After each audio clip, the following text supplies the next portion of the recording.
இங்க வந்து சண்டை போடுற? இந்த கம்பெனி உன் அப்பாவோடதா? இதை கேட்டதும் அபினவுக்கு கோபம் தலைக்கேறியது. அவன் கோபத்தால் தன் கைமுஷ்டியை மடக்கி தன் பாஸை முறைத்தான். என்ன முறைக்கிற?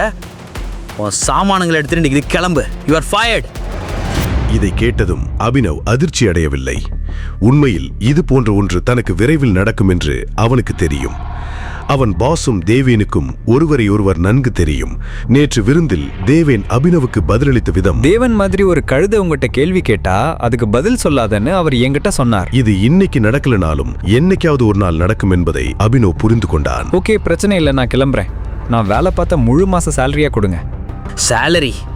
நீ பண்ண நஷ்டத்துக்கு உன் சம்பளத்துல ஈடு கட்டுறதுனா நீ இன்னும் பாக்கெட்லேருந்து 10,000 ரூபாய் எனக்கு தரணும்.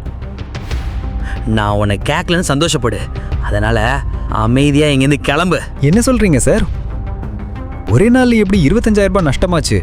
எனக்கு என் சேலரி கிடைக்கிற வரைக்கும் நான் இங்கேருந்து கிளம்ப மாட்டேன். என் சேலரியை கொடுங்க. சேலரி? இங்க பாரு, இப்பவே உனக்கு உன்னோட சேலரியை கொடுக்குறேன். அவன் பாஸ் இதை சொல்லி மேஜையில் இருந்த மணியை அடித்தான்.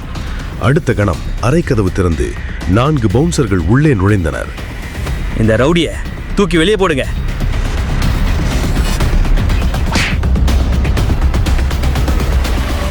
பாஸ் இதை சொன்னதும் அவர்கள் 4வரும் அபினவை தாக்க விரைந்தனர்.